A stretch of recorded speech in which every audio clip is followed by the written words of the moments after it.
land its sacredness.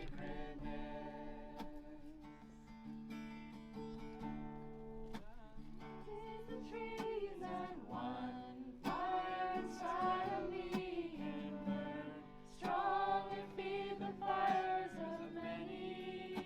The greater modern cultural structures and formats and teachings limit our ability to feel fully alive and to be held and supported to be who we actually are.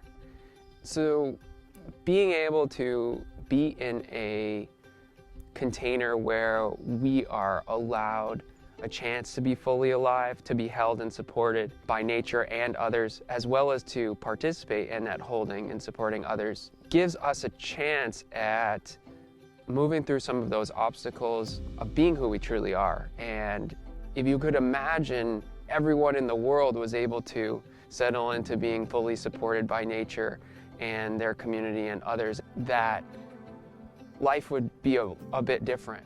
So the immersion is an opportunity for people to revisit their childhood and relive the experience that should have happened in childhood if they have been raised in relationship to nature.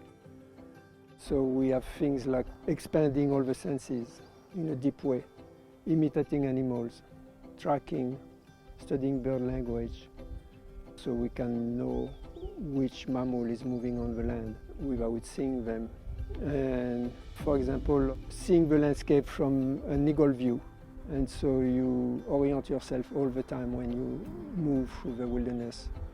There's something about really deeply confronting yourself and your own vulnerability, which helps you to find also your own strength and your own authenticity and confidence. That's one of the things that I see probably the most throughout this program, that people are finding their confidence in who they truly authentically are. You know, there's a phrase that we have with the kids is you can't teach a child to save the world before they learn to love the world. And as adults, we need that too. You know, a lot of us have either forgotten or never really learned to love the world. And so a big part of what we're doing with the immersion is helping people love the world again. So these things that have been abandoned, like singing together, like sharing gratitude to each other, like catching the stories of each other. There's a lot of experience of learning the ancient skills that we used to practice for millions of years, like making fire without matches and building shelter with what we can find in nature, and making tools and basket, and there's all this aspect. We work with nonviolent communication, we work with different ways of tracking your inner process and your inner understanding of your own development, looking at your own life. Nature is not there for recreation or for use as resources, but it's there for helping us to develop fully.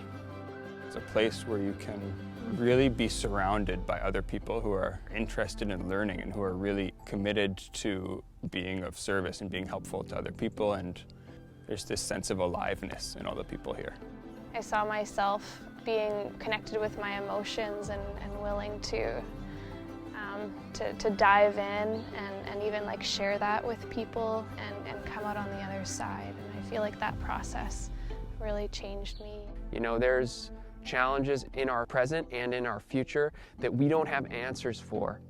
But if we have people that are fully activated in who they are and fully alive and with a sense of ownership of who they are, that's a good place to start making healthy decisions for a healthy and happy future.